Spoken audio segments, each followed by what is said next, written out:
In some places in Australia, nature has come to a standstill. It hardly rains anymore. 800 kilometres from the coast, Barcaldine is a small town that's been declared a drought zone for 8 consecutive years. For the past 7 years, however, in the name of leisure, they've had this water sports base, a large artificial lake designed for water skiing. 1 kilometre long, 500 metres wide, and 400 million litres of water pumped directly from the groundwater table, which is drying up every day.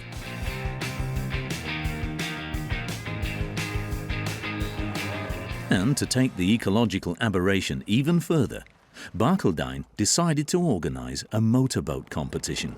Katie, come into the bank, please. Brad Nelson came up with the idea. The starts, I love the starts, when everyone just stands on the loud pedal and goes. That's when the hair stands up on the back of your neck and the goosebumps. Hello! 40 racing boats are competing. Powerful speedboats like David's with a 350 horsepower engine. On a course like this, I reckon we'd probably use about 1.6 litres a lap, something around about that. 1.6 litres per lap, that's 6.5 litres of fuel consumed for each race. It's all very polluting, but Brad, the organiser, has it in his blood. His family's been organising races like this for as long as he can remember. Yeah, 3 generations of boat races. My dad did it, I do it, my kids will do it. Didn't have much say in it. We've pretty much filled up every hotel in town with the powerboat racing. So they're happy, we're happy. We get to come out here and drive like lunatics. Right. Ready to go, mate? Yeah, let's go. Let's go. Brad's not wrong. Col Hanson, the deputy mayor, is smiling. Oh, just give her a little bit. Today it's 36 degrees. Like every day, the water in the artificial lake is evaporating. A pump, permanently at work to keep topping up the lake so that it doesn't run dry. But Cole doesn't see the problem. And actually, yeah, they gave us the money to build it, so it'd be silly if they didn't give us the water to fill it. $2.5 million spent by the government on a lake that has to be filled up all the time. This station right next door. Yeah, this is our sort of pumping station. Here is the actual bore itself, where they drill a big hole down in the ground. The city sits on a huge underground water table, the Great Artesian Basin, the only major water reserve on the Australian continent. It took 2 million years of rainfall to fill it, but now the reservoir is running dry. And the reason Cole isn't afraid to tap into these reserves is because he doesn't really believe in climate change. I think it's just a cycle that the world seems to go through. So yeah, I'd take a fair bit of convincing to believe it's wholly and solely climate change, having that water supply directly under you. So yeah, you could call it a gold mine for the small towns. Little Barcaldine is the story of the whole of Australia, a country sitting on a gold mine that is squandering its natural wealth. But at this rate, how long can nature hold out? Australia is the jewel of Oceania on the other side of the world. Surfers on heavenly beaches, the immense coral reef that feeds the world's fish, animals found nowhere else in the world, and adventure in the wilderness. The Australian paradise is still the stuff of dreams, but the picture postcard is turning into a hellscape. With over 16 tonnes of CO2 emitted per capita, compared to 7 for European countries, Australians are among the biggest polluters on the planet, and this is not about to change. You know, if you're against fossil fuels, you may as well go live in a tent and not have a car. 10% of jobs depend on mineral extraction, including coal, responsible for half of the country's greenhouse gas emissions. It might be beautiful, but it brings a lot of, I guess, prosperity and happiness. Australia is one of the world's biggest consumers of water at a time when it's needed more than ever. We do need rainwater. The sun and the heat is one of the worst things. Indeed, everywhere nature is struggling.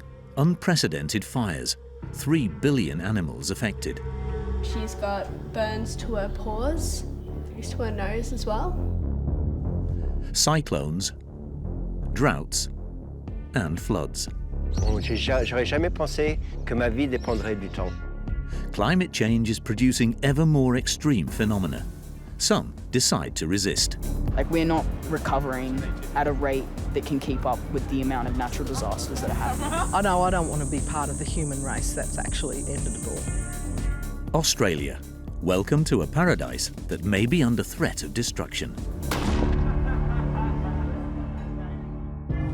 Across the country, temperatures are rising. In 2022, they rose to an all-time high of 50 degrees in some states. The heart of Australia, already a desert, has become uninhabitable. 85% of the population lives near the coast. But to understand the pioneering spirit of the country, we begin our investigation in the Australian Wild West. Carnegie, a huge farm of 500,000 hectares, a huge private holding. There are no other inhabitants within 200 miles. Brendan, a farmer, lives alone with his wife Tess, their 1-year-old daughter Maeve, Strawberries are a favourite. and a strange pet straight out of prehistory. Emma, a 1.5-year-old emu. It's like a dog.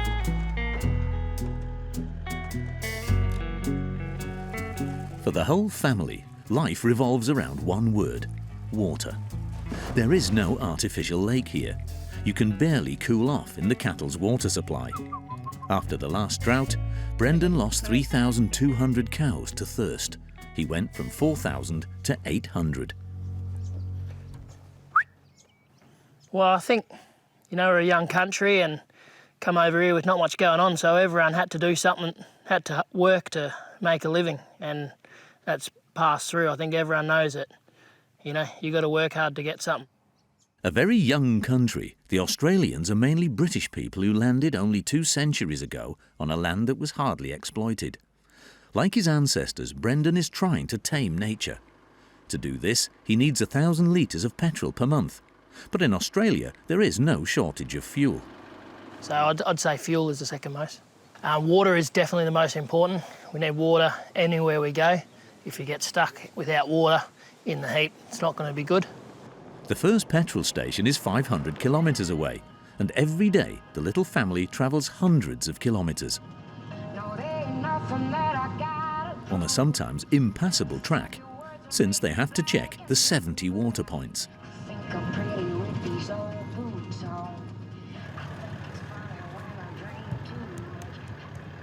Only about half here, so we're going to have to go fix the windmill. With this old wind turbine system, the energy produced by the wind is used to pump water. But now the windmill is not pumping, and the rain will not be enough to fill the basins, despite Brendan's prayers. I was brought up as a Catholic. We're always looking at the sky and hoping. We see a cloud like that and we get excited. If we don't have water, the cattle can't survive. If they don't survive, then we haven't got a job, so we're not here, and no one's here. So, while waiting for their prayers to be answered, the family settled down and got to work. It's a lot of pressure. Like their parents before them, Brendan and Tess want to teach their daughter their profession. She's learning already. She's learning now. Once she starts walking and understanding things a bit more, we'll just get her straight into it. First Australian cowboy lesson, risky repairs. I always feel like he's going to fall off whenever he does this. It's really scary watching it. Need a bit more wind. There it is, Maeve. There's the water. Woohoo! Lesson 2, make Maeve feel in this heat how vital water is.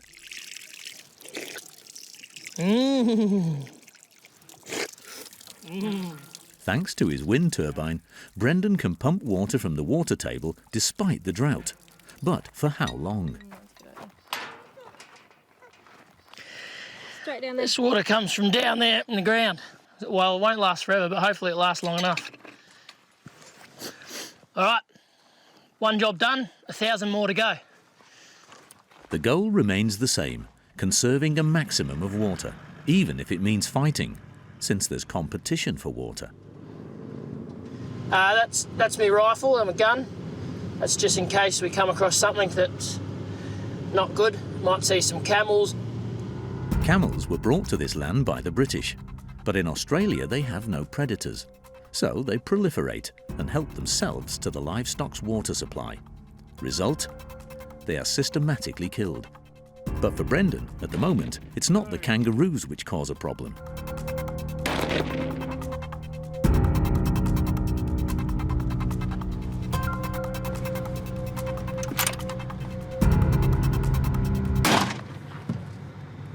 Got him. Too many. They breed up quick and they eat the grass that our cattle are meant to eat. Without water, grass has also become precious. Kangaroo steaks for dinner. Taming nature is what Brendan inherited from previous generations, the British settlers. For European Australia, as we know it today, began in the 18th century with the expedition of Captain James Cook. The British then decided to make this land a prison. 160,000 convicts were sent there. For almost a century, Australia was a land of convicts. The British settlers and their prisoners were the first Western builders of the country. They came with cows, rabbits and pigs to create British-style farms.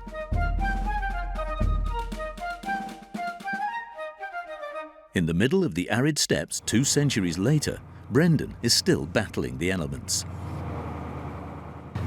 We had a big storm. The wind come in and blew these solar panels over.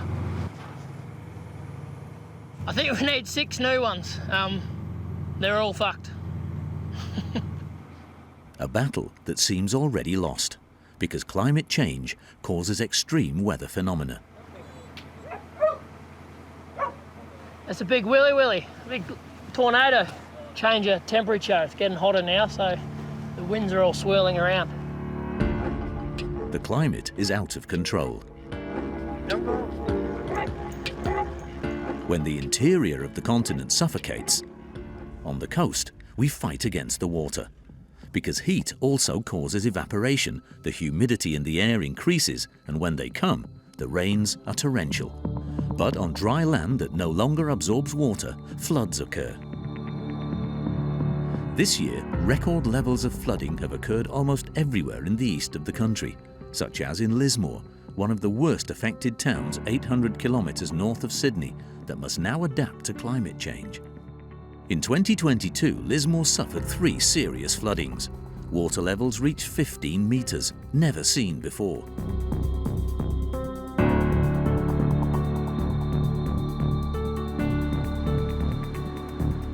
Eight months later, the town still seems partially destroyed. 3,500 homes are still uninhabitable in Lismore Centre. Those who remain have had to change their way of life. Alors, il y a un peu de dégâts sur les murs. A Frenchman who has lived in the country for 25 years, Francois thought he was well prepared for climate change with his house on stilts. Donc, je fais voir jusqu'à où l'eau est montée. Can you show where? To there. But he and his partner Tim didn't see the disaster coming. Our neighbour was hanging on to the post box of the neighbour and yelling at us. Yeah. To get out, you've got to go, you've got to go. And we kept on saying, just one more moment, we've got to grab things. He said the water was just below his knee. Yeah. And within 15 minutes, we just walked down and we were like, our head was underwater. Underwater, we basically had to swim. The result, the house was completely devastated. Yeah. Alors ça, c'est mon ours. Il a ressuscité, donc j'y tiens. After months of reconstruction, today it's finally back to normal. We have been living like nomads in our home, moving furniture from room to room. So we're getting pretty good at this. Yeah. Some comfort. Yes. The bed's been put back in its place, but there are no more wardrobes. From now on, they're sticking to the bare necessities. On vit plus le jour maintenant. Notre futur, on le prépare pas comme on le prévoyait avant. And so we've been happy to downsize quite a lot, because if we have to go through that again, we don't want everything up on the street again. Like millions of Australians, Francois and Tim must get used to the new climate situation. Whether we stay or we go, you know, you can go somewhere and then there's a bushfire. You can go somewhere and there's a landslide. Around the corner, their neighbours never came back. Ouais, c'est incroyable. C'est une jolie maison en plus. Hein, j'aimais bien la voir. La maison s'est soulevée, elle a tourné à 180 degrés et elle est partie au fond du jardin. Là, c'était les marches pour entrer, la porte d'entrée de la maison. Ça, c'était la porte d'à côté.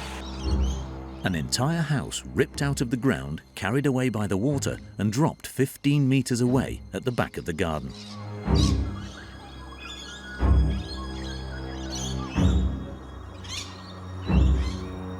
J'aurais jamais pensé que ma vie dépendrait du temps. Jamais. Et je comprends comment les Gaulois pensaient quand ils disaient qu'ils avaient peur que le ciel leur tombe sur la tête. Et maintenant, je ressens cette sensation. In the city centre, many shops remain empty. Everywhere, people are preparing for the next one. The river that used to be the lifeblood of the city has become a threat. With climate change, a tidal wave is now expected at any time. The markers that measure the flood levels don't go high enough, and the measures put in place by the city are insufficient.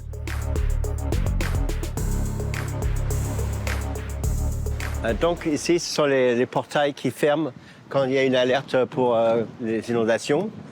Et donc, quand on ferme ces portes, ça devient hermétique. Et l'eau peut monter jusqu'à 10,60 mètres par rapport au niveau de la rivière. 10 metres 60, too low for the latest floods. Yet, like Francois, some residents choose to stay on at all costs, forced to live with the disasters. Hello, I would like to see Ellie. Is Ellie here?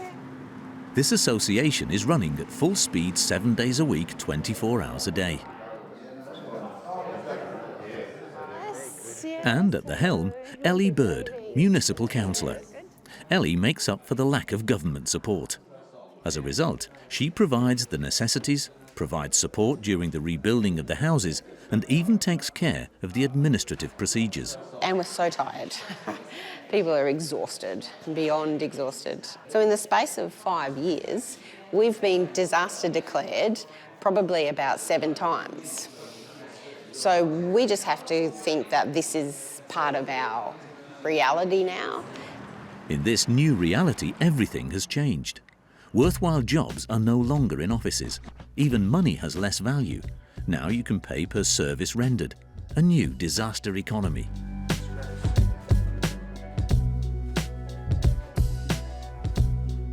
Laurie, osteopath, has his own way of paying his workers. Matt did a hell of a lot of work helping me clean. So he fixes your house and you fix... I do my best to try and fix him, yeah. Indeed, the house is in the middle of a renovation. Together with the association, Just guessing Laurie's upstairs. Yeah, that's right. Ellie accompanies them during the reconstruction. It's the submarine. It is. Come into the submarine. Well, send me something. A house specially designed to go underwater, because Laurie is under no illusion. Well, no, it has to happen again. It's becoming a tropical area because of climate change. We've got tornadoes now. I never had tornadoes when I was a kid. There's so much more energy, and we're only just it's actually only just beginning. So, to cope with the next disaster, Laurie has changed even the walls of his house. I've taken out walls, I've made all the panels removable, roofing screws. Just undrill it, take all the walls off. That way you don't have to wait 8 months until you can find someone, get the materials, rebuild. You just get back to your home. Is this our 2 rooms? Up against fires, tornadoes and floods, Ellie and Laurie have no choice. It's too late. Well, I have a sense of frustration that, you know, the writing has been on the wall for so long. We've known that this is coming, and governments have not put in place policies or responded to the clear warnings that have been sounded for so long. Well, it's hard to stay permanently angry at a permanent scenario. I mean, you go crazy. And it doesn't matter whether you vote this way or that way, you're going to get coal. You know, that's what you get. Don't cry often, but every now and then it comes out. If Ellie cries when we talk about coal, it's because in Lismore, like almost everywhere in Australia, there are mines. The country is at the mercy of nature, but it's also to blame, because coal is responsible for half of the country's greenhouse gas emissions. That's what makes Australia a world leader in terms of pollution. Worse than oil or gas, coal also releases methane that is 80 times more warming than CO2. But coal is profitable. Mineral extraction in Australia, of which coal is a part, is worth $225 billion a year. 400 mining sites and 1.1 million jobs, or 1 in 10 jobs. So, on the television, possibilities. It can create light and jobs, delivering $6 billion in wages for Australians. It produces steel and powers our homes, as well as our economy. lobbyists can run campaigns like this. Isn't it amazing what this little black rock can do? The result? Australia's natural vastness, its wildlife and endless steppes are being destroyed by the hand of man. From the west to the east of the country, coal everywhere. This mine stretches for more than 70 kilometres. It's the second largest open-cast mine in the world. We're next to Biloela in rural northeastern Australia. In this small town, half the families live from coal. And many are true enthusiasts, as in this house. Adam Burling, father of 4, a miner and machine operator for 25 years, still happy to put on his work clothes. It's a good job, I'm lucky. It's sort of like, I guess we're likening it to when we're kids playing in the sandpit with our toy trucks and that sort of thing. It's just like that on a much larger scale. We just play with big toys. Adam loves his toys so much that he even took part in a commercial showing these huge machines built especially for mining. The different variations, your backrest, your lumbar support, the sliding back and forth, you can just get it to exactly where you want. In Australia, you can't get a journalist's camera into a mine. The industry is far too protected. So Adam shows us his playmate from the outside. A thermal power plant powered by the mine next door. The whole power station itself just hums. Just, I don't know, like a big fan. I think it represents a lot of good things. It mightn't be beautiful, but it brings a lot of, I guess, prosperity and happiness. So, yeah. He doesn't see nature being destroyed or CO2 emissions. However, he is in a good position to know that coal is bad for your health. We're exposed to coal dust, which can cause pneumoconiosis in our lungs, and there's a fair bit of that in some retired miners at the moment, which is very sad. They struggle to breathe. We have to manage it, of course, with our dump trucks driving on the road. We have to make sure our roads are watered to keep the dust level down, and that's just not about us at the mine working, that's about the neighbours that are close.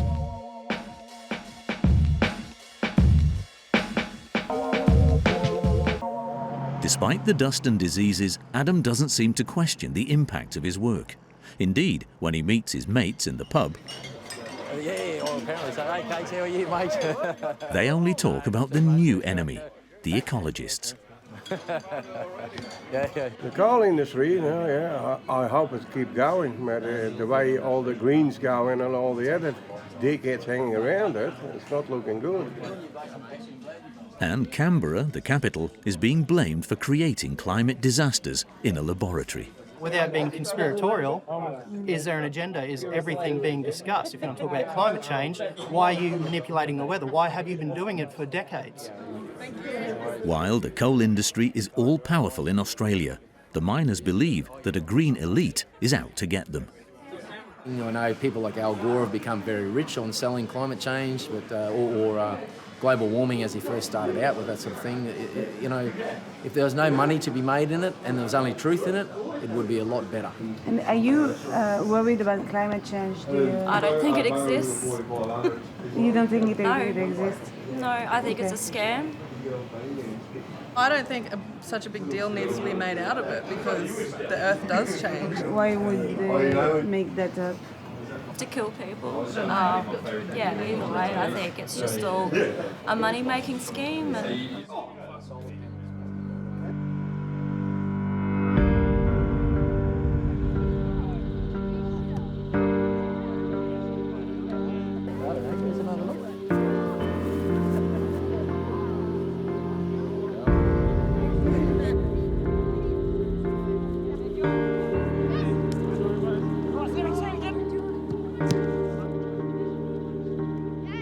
while the mine continues to run 24 hours a day.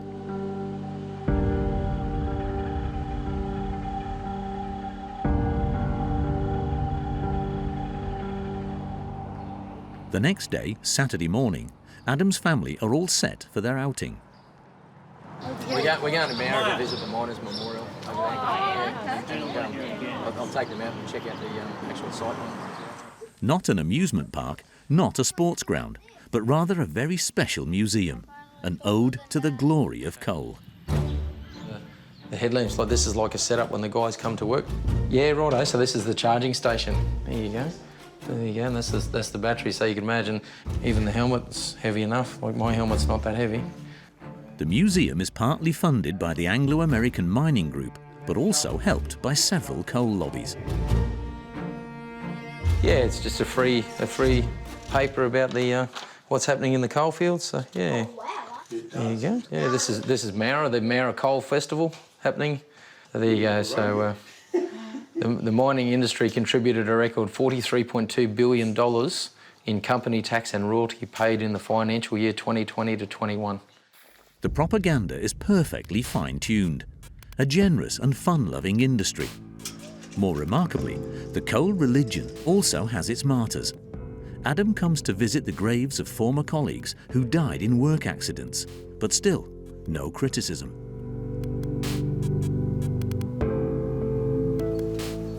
This guy here, his dad was in the mine as well, because there was a risk of the mine blowing up, but they said that they won't go down there on the same shift because just in case something happened to one of them.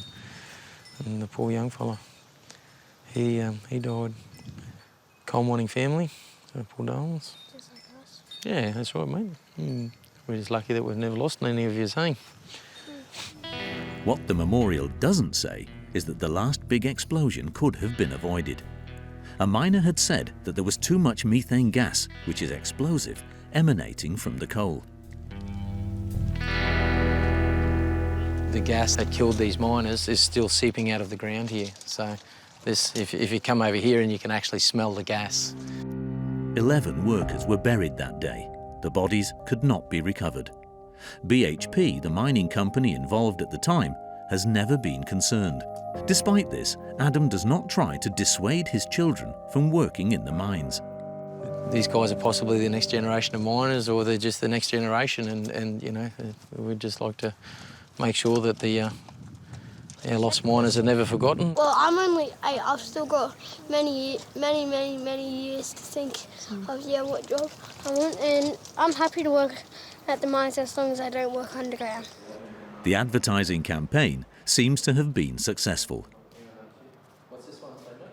Yeah. No, I think he likes it. I used to take videos of the machinery and show him it when I come home from work. Do you like to work in the coal industry? You'd like to? Yeah.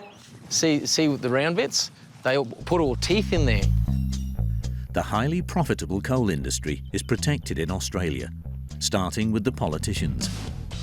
Like many parties in Australia, former Prime Minister Scott Morrison's party received millions of dollars from the coal lobby.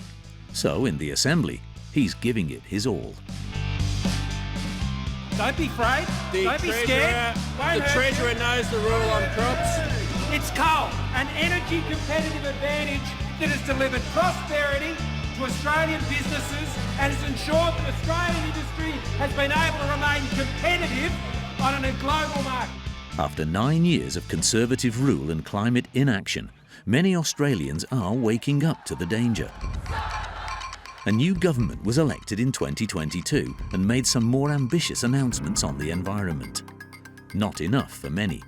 The anti-coal mobilisation continues and the coal industry still seems protected. In New South Wales, the law has even changed. Activists face 2 years in prison and a €15,000 fine for organising even a non-violent demonstration. Newcastle, coastal city in the east of the country. The world's largest coal port. It exports 165 million tonnes a year. More and more people are getting organised here too. But I'll be there in case anyone's looking stressed or occupying. Rising Tides is a highly organised peace activist group. For today's action, they want to spotlight Whitehaven, Australia's largest coal producer. 1, 2, 3, 4, 5, 6, 7, 8. Jeff is one of the old hands. He's been an activist for 15 years and is used to such methods.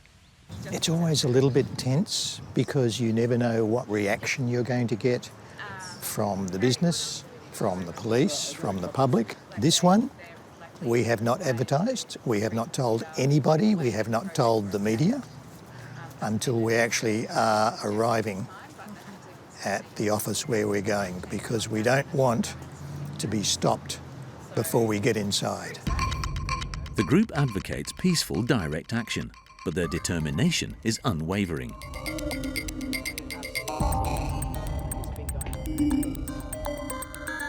For Oliver, there's a lot of anger. They were telling us on the news, this is a historical flood. We only get this once every 100 years. And now, every 5 minutes, I'm hearing of the same kind of flood, if not worse, in the news. You're saying these are historical floods, but you know for a fact that what you're doing to the land is going to increase that happening. What looks like a walk is actually a commando mission. Rising Tides is going to call the media into the office of Whitehaven's CEO, because the company keeps opening new coal mines. The event is perfectly orchestrated. We've just got a document that we wanted to talk about. The secretary immediately leaves and doesn't come back. The boss will of course refuse to receive them, but the first policeman arrives quickly. Just enough time for the activists to read their message in front of the cameras.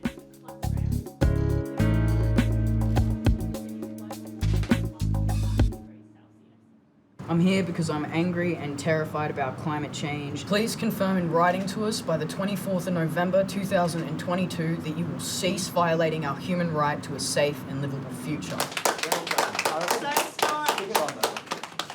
A formal notice.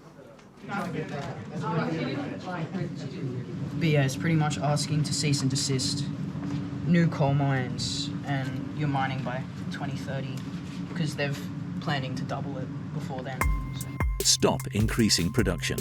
A modest request. In most OECD countries, this has been an obligation for a long time. We're gonna rise like the water. We're gonna face this crisis now. I hear the voice of my great-granddaughter saying, keep For Jeff, the young people's speech has the air of a handover. The government will not list to anything else other than action. And this is the message they need to hear.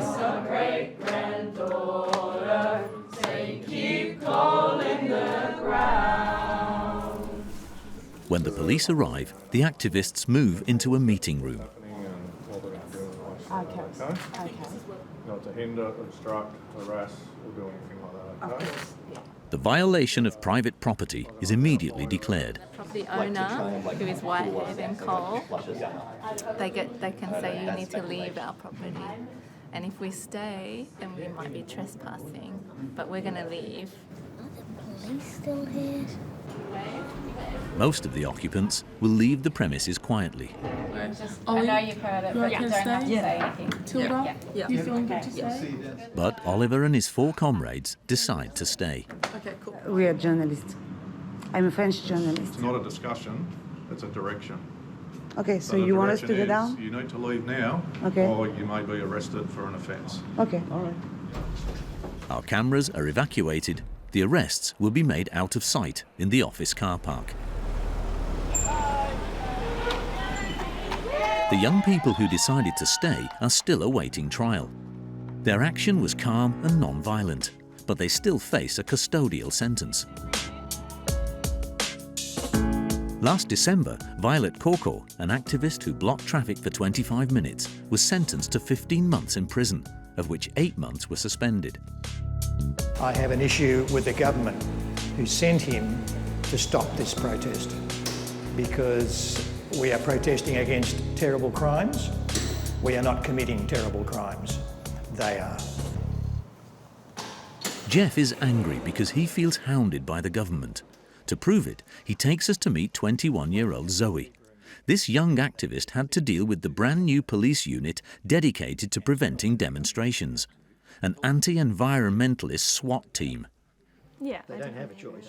saying that they just saw a bunch of people with guns in the bush, and we later found out that they were police, that they'd been spying on us for the past few weeks. There was maybe 60 police officers that rolled in.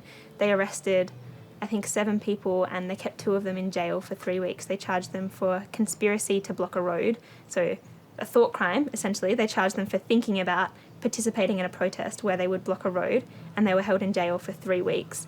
I'm embarrassed that my generation is doing this to the other generations. I think it's an appalling crime. Eventually, it will probably be the most serious crime in the history of human civilization. As he gets older, Jeff no longer wants to be on the front line. He's embarked on a very different project. Narara, a village 1 hour outside Sydney, which he and his friends founded 5 years ago. The best energy performance in the country. We're not just telling people what they should do, we're demonstrating how you do it by living that life here in the village. 113 adults and children follow simple rules. Adopt a responsible lifestyle and, above all, use a little imagination to build houses that do not pollute. Yeah, so I'll show you. Candy, for example, is the air conditioning expert. This tube goes under the ground 1.5 meters deep. All deep. So those tubes are about 20 metres long, and the idea is the temperature of the ground doesn't change when you're 1.5 metres deep. 17 to 21 degrees. So that the temperature coming into the house is comfortable in winter, it's comfortable in summer. It doesn't go up and down with the outside temperature. That's it. All you need is a little fan and no other electricity. Indeed, inside, Candy's air conditioning vents work perfectly. Everything is designed to circulate air and the walls are very well insulated. So these are the tire walls underground.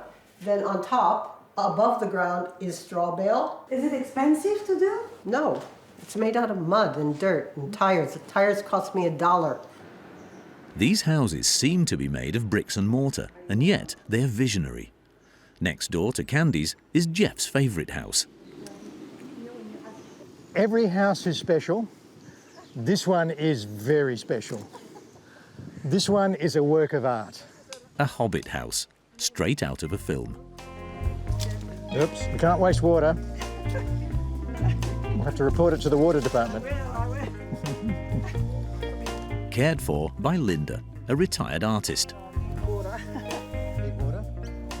who has a lot of work to do with her new home. No wood, no concrete. Here, materials are crucial. Linda opted for bamboo. Well, I love it. It's beautiful and it's so versatile and it's very strong. And I don't like cutting down trees. With bamboo, it doesn't matter to cut them down? Or? No, it grows again. Very quickly. In Asia, they've been using it for hundreds of years. The village is attracting people. 100 new people are already planning to settle there. And yet here too, there's a threat. There is forest all around the village, and the forest will burn because the climate is getting hotter and fires are getting very difficult to control. So Jeff and his friends have it all planned out. If there's an emergency like a fire, for the whole village we come here and we can count the people, make sure everybody's here. Jeff is trained as a firefighter. Together with his neighbours, they are now able to fight a fire. We have not yet had to fight a real fire here, but we know one day we will. Because the situation can quickly get out of control. In Australia, rising temperatures are one of the main causes of increased fires. Late 2019 and early 2020, the country experienced the biggest fires in its history. 186,000 square kilometres burned, 600 deaths, about 3 billion animals affected. Again, former pro-coal Prime Minister Scott Morrison was conspicuous for his absence. He was on holiday in Hawaii, leaving firefighters at their wits' end. You from the media, tell the Prime Minister to go and get from Nelligan. During these fires, thousands of koalas died. Australia's totem animal is disappearing.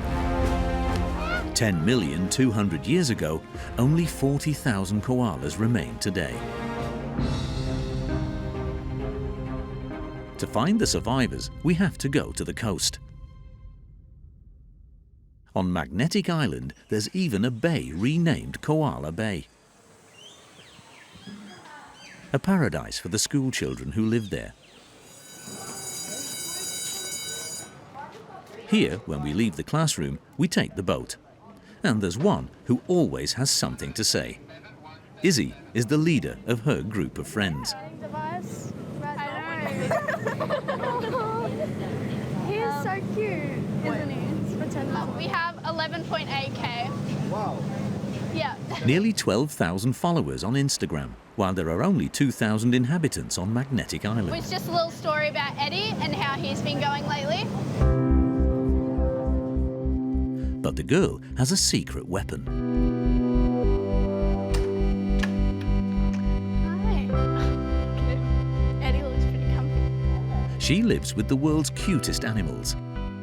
Her vet mum treats injured koalas who've been in accidents or rescued from fires. Hi. So she's got burn injuries to her nose as well. And so she's also lost a couple nails from that, so she's not able to climb up trees and get the leaf that she needs. Her claws literally melted with the heat of the fire. She must have walked through it. And when we got to find her, it was the saddest sight that I've ever seen. It just broke my heart. With 3 babies in the house at the moment. It's powdered milk, just like baby milk. Can you get the kettle? Ali and Izzy have work to do. Every evening after school, it's bottle feeding time. Probably do a bigger blanket for Violet because she's the messiest eater in the world. And for more than 1 hour, You're right. Just have a little clean. mother and daughter get their cuddle time. Assessments this week. In Australia, koalas are disappearing because of the heat. The leaves they eat are too dry and the forests are disappearing. There's no point saving a koala if it's got no home to go back to. And just stopping polluting and plastics and all of it. We've got to look after the planet, otherwise there won't be a home for any of us, not just koalas, but all species. But as long as there are koalas, young Izzy intends to take care of them. At 14 years old, she's already able to assist in the care of koalas. Can you just pop your hand under a chin? That's it. Perfect. One thing remains complicated for the young vet, saying goodbye. Because once the treatment is over, Izzy and Ali release the koalas into the wild. Yeah, she was definitely a harder release because she was one that I raised. Yeah. You did all the hard work with her. As some of them really do take a big piece of you and they go. Yeah. And then you worry when it rains whether they're going to be okay. And Today, it's Elizabeth's turn to leave home. Rescued 5 months ago, she'd been violently attacked by a dog. But Elizabeth doesn't really want to let go of her tree. And this time... Sorry. Sorry. That's it. Oh, easy. That is not how to catch a koala. The veterinary student doesn't do it right. Her mum takes charge. There's no time to waste. Okay, right. Do you want to open the door of the car, please? Elizabeth could become distressed if she stays in this cage too long. The journey takes 30 minutes. The aim is to keep the koalas as far away from the houses as possible. This forest is called the refuge.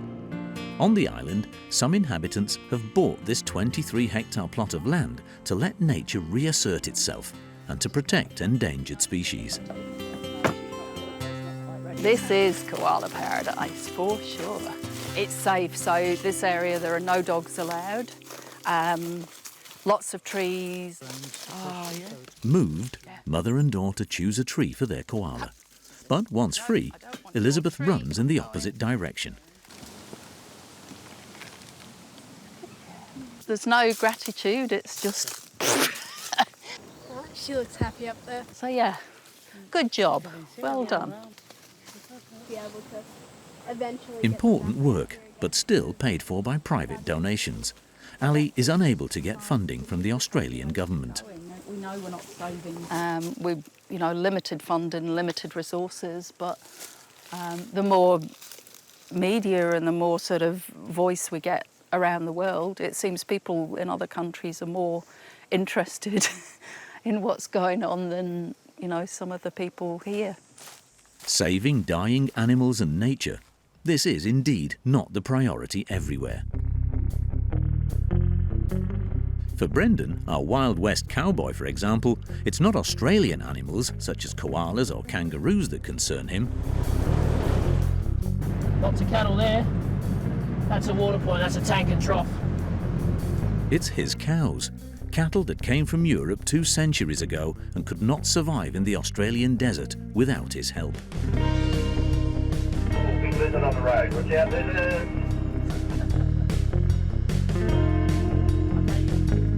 Brendan is smiling today. Soon they will no longer be alone on their ranch. A worker will come to give them a hand and share their pioneer lifestyle in the middle of this vast expanse. To house him, Brendan has acquired this mobile home from the nearest small town, 350 kilometres from his farm.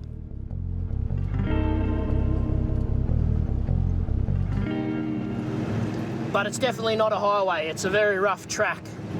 The person who made it called it a highway as a bit of a joke. Brendan will finally get a break, because fighting nature is exhausting. These will be new rooms for some of our workers at muster time when we've got lots of people here. It's always very hard. Everything wants to kill you or break all the time. You just got to be patient and keep going.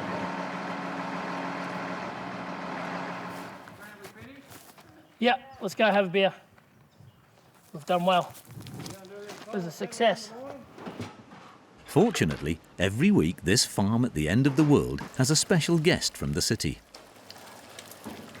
Every Friday he comes, so we cook breakfast for him every Friday morning. Morning, Richard. He brings a beer, so it's very important. Richard, the postman. And 1,500 k's when I get home, and 15 stations. I've been doing it for 27 years. Wow. Richard brings news from the outside world, far away from the desert, but with a slight delay. Birthday card. Birthday card off my auntie. Oh, it was about a month ago. So a bit late, but it came. It's good. This remote life is part of a long tradition. Here, the pioneer story is commemorated. It'd be very hard riding over the rocks and through the sand here on a bike Must have had strong legs. Sometimes I wish I was, working back in them days to see how it was done. I think if they could see how we done it, they wouldn't believe it. On the walls, the face of David Carnegie predominates. It was he who gave the place its name. He was an explorer who first come out here before anyone was here. Walked around with camels trying to find gold. He was the first white person through here. So, yeah. When Brendan speaks of the first Australians, he's not talking about the Aboriginals, who've been there for 40,000 years, and who the colonisers massacred. Of the 750,000 who were alive when they arrived, only 31,000 remained a century later. Today, the continent's original inhabitants represent 3% of the population and speak their own dialect, but their existence is still precarious and marginalised. However, in the face of the climate emergency, these ancestral people are acting as experts. For a people that survived 2 ice ages, I think they were climate changes. I think as First Nations people of Australia, I reckon we must have something. We must have a little bit of knowledge there, you would think, wouldn't we? Suzanne Thompson, 55, upholds the traditions of her tribe, the Iningay. We're in Turabura, a protected area, bought by an Aboriginal association.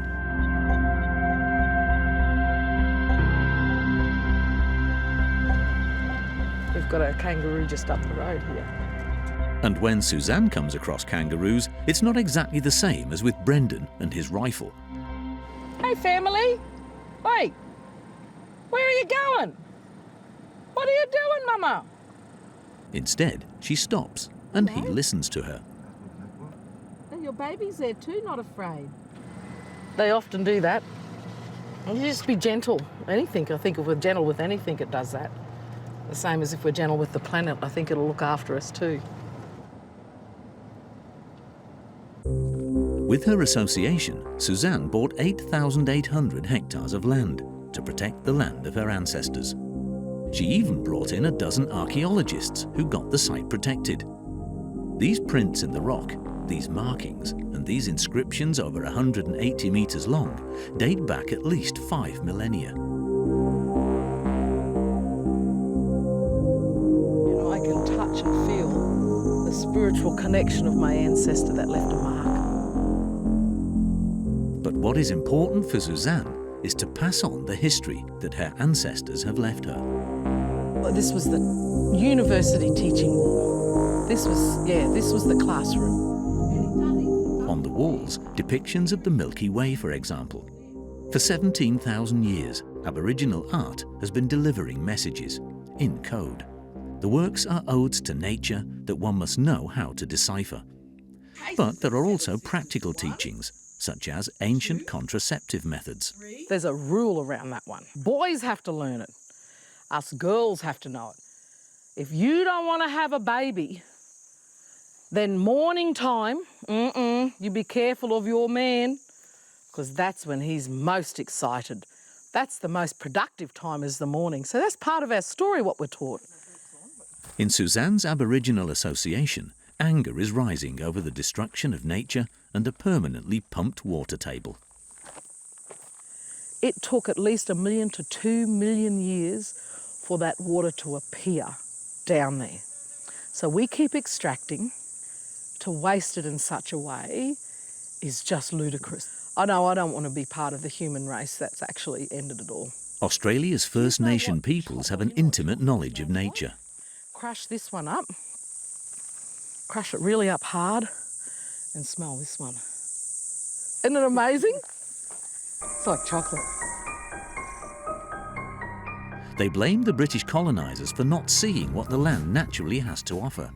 When they arrived, the British imported food, animals, and wanted to force an entire people to be like them, at the cost of a destroyed ecosystem. This land so far from home is now hanging on worse. Coal ports are allowed to dump hundreds of thousands of tons of dredged material right next to one of the 7 natural wonders of the world.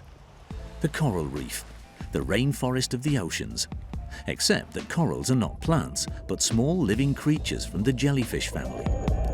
This barrier is in fact the largest living structure on the planet, supporting 1/4 of the world's fish and 500 million people. All studies show that the coral reef will disappear. In 25 years, half of the corals have already died because the water is too warm. The colours are fading. This is called bleaching.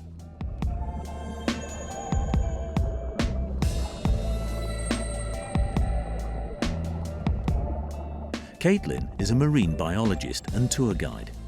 Every day, she sees what she loves most in the world slowly dying. You know, it's our home, and it's just a really beautiful place for us to be, and I really don't want to lose the reef because it's very iconically Australian.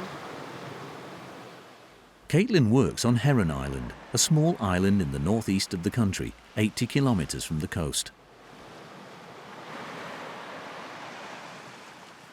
There are definitely some reefs that are getting worse and worse as the years go on. And the last time that they released that report, they downgraded the reef from poor to very poor. So they're saying that going forward in the future, if we don't make the changes that we need to make, the reef is really badly at risk.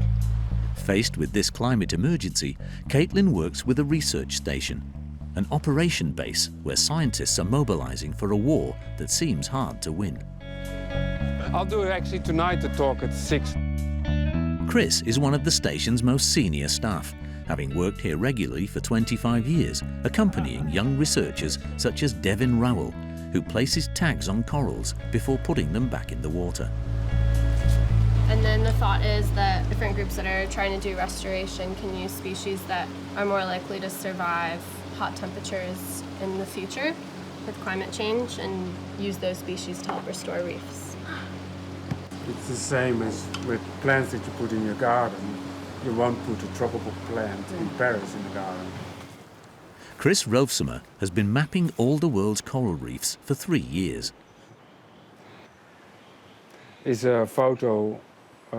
That's how the reef looks like at that specific point. So High-definition images, which can then be processed and studied. This one's Mitch's transit. The reason why we did that is because anybody who has a camera and has a GPS and a float can do it. So more people can collect data. That's the whole trick. More people need to be aware of their environment. And to find a workforce. So yeah, so I expect you will go out this afternoon or something to the reef. Oh, now. Chris also teaches students. Get a bit wet. They look for a coral, and they look for the darkest part. They write it down here. And then it's a branching coral. And anybody can do it. So you need actually like many citizens An army.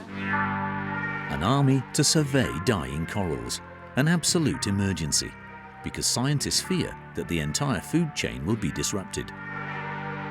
So on the moment it dies, it's going to look like this. It will be just rock. The fish can't hide. There's no food. So it's really important to keep a coral reef in state. Will it be a problem for human beings? Yeah, because human beings need food. The world's largest coal exporter is therefore also the guardian of life in all the world's oceans. Very nice. I hope that also. That's why I do this. It's so important. Experts sent to Australia by UNESCO believe that the site is indeed in danger. The scientists even point to Australia's political responsibility. According to them, to do its fair share, the country should reduce its emissions by 75% by 2030.